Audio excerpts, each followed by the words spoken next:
por primera vez. Crisis cuando hemos de enfrentar el público, cuando entonaremos nuestra primera canción ante padres orgullosos que dicen que se está gestando un futuro Pavarotti en sus hijos. Crisis que siempre llegan, de las buenas y claro, también de las otras.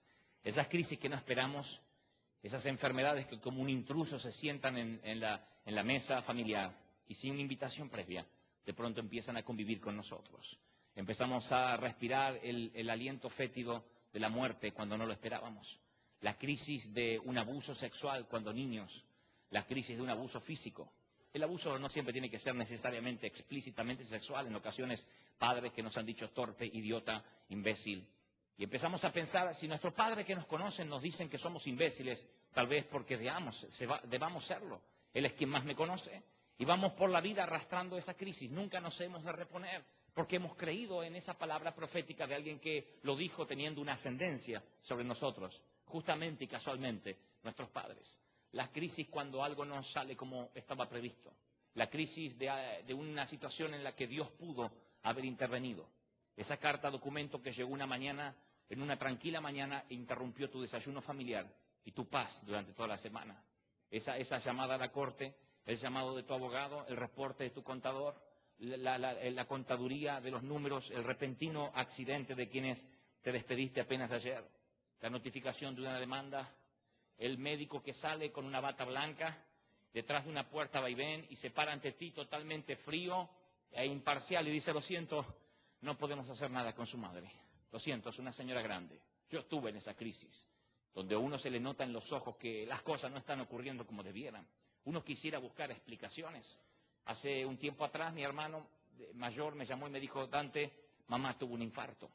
En el momento sentí que literalmente se me caía el alma. Fue como que se me cortó la respiración. Mamá era una mujer que no tenía problemas del corazón. Tenía que haber un error en el asunto. Y cuando me subí al carro para ir al hospital donde ella se debatía entre la vida y la muerte en terapia, yo esperaba que el mundo se detuviera. Me parecía que el mundo debía parar, porque no era cualquier mamá la que estaba en terapia, era mi mamá. Ese vendedor de periódicos no debería gritar, aquel no debería escuchar la música tan alta, la gente no debería tomar café y reírse y contar chistes como si nada ocurriera. Mi mundo se está desmoronando y egoístamente no le importa a nadie. Y llegué al hospital solo para darme cuenta, para peor, que para el médico mi mamá era una paciente más. No era una mamá especial. Era una de las tantas abuelitas que, bueno, quizás se muera, no podemos prometerle nada. Y por miedo a un juicio, y por miedo a una demanda por mala praxis, el médico se cubría y decía, mire, haremos lo posible, pero no le prometo nada, quizás muera, quizás no llegue, está muy complicada. Yo sentía literalmente que caminaba sobre colchones, crisis, no las esperamos. Y como intrusos un día vienen para hacerte añicos la agenda. No esperabas esa deuda y de pronto esa deuda te pasa por encima, robándote la paz que tenías. Robándote lo único que creías que era tuyo y que nadie creías que podía quitártela. Y siempre hay dos palabras que utilizamos en las crisis. Debieron y pudieron. Debió o pudo. Decimos, Dios pudo haber intervenido. Mis padres debieron haberme alertado de esta situación. Debieron y pudieron, palabras comunes en las crisis. Pensamos que no nos merecemos estar en esa situación. He hablado con damas de 40, 50, 60 años que dicen, a través de los años, nunca he podido perdonar a mis padres, nunca, menos a mi madre. Ella era mujer como yo. Ella debió haber percibido que mi padrastro abusaba de mí, pero era más importante su amante que cuidar a su hija. Y si no se dio cuenta por ignorante, debió haberme preguntado por qué yo vivía con los ojos tristes. Nunca me lo preguntó. Y van por la vida arrastrando esa crisis, diciendo, ¿sabe? Debieron, pudieron, Dios pudo haber hecho algo. Un relámpago en algún sitio debió haberme alertado de que iba a fracasar. Alguien tuvo que haberme dicho que no me encariñara tanto con mi hijo para que después él me diera la espalda y hoy ya no me habla. No puedo creer que ese amigo me haya traicionado cuando yo invertí tiempo, dinero en él. Hoy, ¿sabe? Ya no nos hablamos. Ese líder me dio la espalda. Cuando yo quería que me dispensara tiempo, él ni siquiera me habló, él ni siquiera me atendió, ni siquiera me dedicó un solo minuto de su tiempo, porque él estaba muy ocupado, tú sabes, en sus cosas. Crisis. Todos tenemos una historia triste que contar.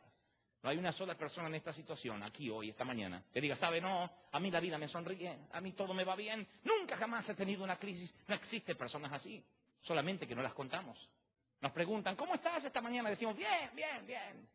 No decimos que a lo mejor discutimos con nuestro cónyuge esta mañana mientras nos poníamos la ropa para venir. No decimos que no sabemos qué hacer con nuestro hijo, que estamos hartos de que llegue el domingo solo por saber que el lunes está próximo. No decimos que estamos hartos de deprimirnos los domingos por la tarde porque los lunes nos encontraremos otra vez con esa pila de cuentas que pagar, con ese empleador que no nos quiere, con ese compañero de trabajo que nos hace la vida imposible, con esa persona con la cual compartimos el dormitorio y no tenemos paz. Vamos llevando las crisis por la vida. Pero yo voy a darles una palabra. La misma caso que me dio Luis Tolosa hace unos 30 años atrás. Yo sé que estás en crisis porque me lo dicen tus ojos. Puedes cantar, puedes alabar, puedes saltar. De todos modos, tus ojos han de revelar lo que hay en el alma. Y yo no voy a darte la solución a las crisis. No voy a decirte, mira, te he de prometer, te doy mi palabra de honor, que nunca jamás tendrás una crisis porque eso sería una utopía. Las crisis son parte de la universidad de la vida. ¿Tienes crisis? Bienvenido a la vida, de eso se trata. ¿Tienes muchas crisis? Bienvenido al ministerio. Pero no voy a darte la solución o decirte, mira, te voy a dar 10 pasos o 3 frases correctas para salir de la crisis. No, señor. Voy a contarte la historia más fascinante que jamás hayas oído. La historia que me encantaría contarle a mis hijos una y otra vez antes de arroparlos cada noche, antes de que se entreguen al sueño. Es la historia más fascinante que jamás yo he oído y la que mejor describe lo que una persona puede vivir en crisis y lo que Dios puede hacer. Sí voy a darte mi palabra de honor, que si me prestas tus 5 sentidos, como jamás nunca has prestado atención a otro predicador sobre la faz del cosmos del universo, si no te distraes absolutamente por nada y le dices, voy a observar, voy a escuchar a este predicador como si fuera lo último que fuera a escuchar, yo te doy mi palabra de honor, que si hacemos ese equipo, nunca jamás volverás a dejar de sonreír, aunque estés en plena crisis. ¿Las crisis vendrán? Posiblemente. ¿Continuarán? Quizá. ¿Vendrán mayores? Es muy probable. Pero si me prestas atención, recuerda, nunca jamás dejarás de sonreír cuando te veas otra vez caminando por las arenas del alma o por los desiertos donde sientes que Dios parece que se ausentó. Los que tengan Biblia, me encantaría que lean conmigo el primer libro, Génesis, el capítulo 22. Hay allí una de las historias más fascinantes de la Biblia, una de las peores crisis que un mortal alguna vez tuvo que pasar. Algo más que inclusive un conductor ebrio que reduce tu familia a un recuerdo, algo más que el último aviso del acreedor, que el repentino accidente, que un telegrama, que el parte médico de las 7 de la tarde, que el reporte de las finanzas, que aquella llamada telefónica a altas horas de la madrugada, algo más que todo aquello que pudo haberte marcado por mucho tiempo. El capítulo 22 del libro de Génesis dice lo siguiente. Aconteció después de estas cosas que probó Dios a Abraham, y le dijo a Abraham, y él respondió, heme aquí. Y dijo, Dios, toma ahora a tu hijo, tu único Isaac, a quien amas, y vete a tierra de Moriah y ofrécelo allí en holocausto sobre uno de los montes que yo te diré. Y Abraham se levantó muy de mañana y enarbardó su asno y tomó consigo 2 siervos suyos y a Isaac su hijo y cortó leña para el holocausto. Y se levantó y fue al lugar que Dios le dijo. Al tercer día alzó Abraham sus ojos y vio el lugar de lejos. Entonces dijo Abraham a sus siervos, esperad aquí con el asno y yo y el muchacho iremos hasta allí y adoraremos y volveremos a vosotros. Ahora mírenme, por favor, un momento. Levanten su vista y mírenme. Esta es una historia bíblica, verídica, real, no es una metáfora ni una parábola, es histórica.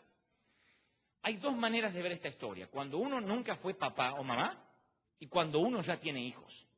Cuando yo era soltero y no tenía hijos, por consecuencia no los tenía, yo veía esta historia como una historia más épica.